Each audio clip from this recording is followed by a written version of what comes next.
Hi, Adam. I think you're doing some terrific things here. You have good imagery, good font choices. I like your color schemes. You're starting to lay the information out in ways that make sense.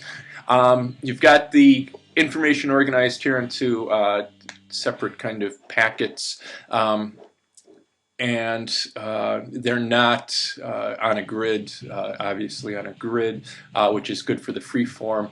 But they're not also taking full advantage of what you can do here, and that's run text at angles or upside down and backwards. But I do think it's an interesting approach. My one problem here is that everything seems to be fighting with each other. This is the same size as this, is the same size as this, is the same size as this, and as this, and giving it some a better visual hierarchy, I think, will make for a stronger composition. And just by making the print and bean shop bigger, much bigger, and then having these pullouts of information might just do that. But I think it's quite an interesting start here.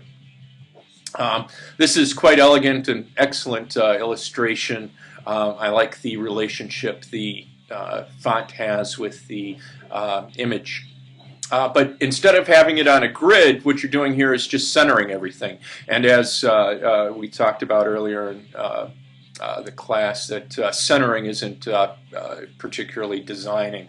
And it's also not what the grid approach is about. And that is aligning a text basically to vertical and horizontal axes. And so the horizontal ones are basically the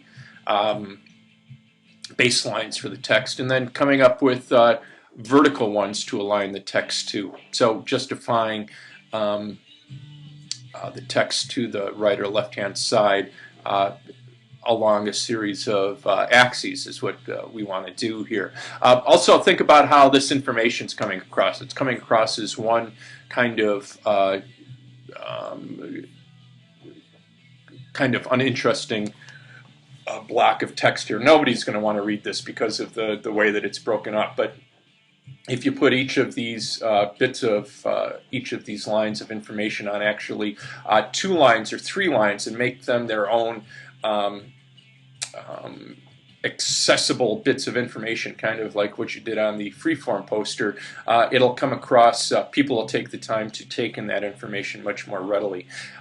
Because I think they're aesthetically quite pleasing, and because we're just about out of time, I'm going to grade these, but please make sure you do your revisions for the portfolio in Unit 5 at the end of the week. Okay, do it at the end of the week.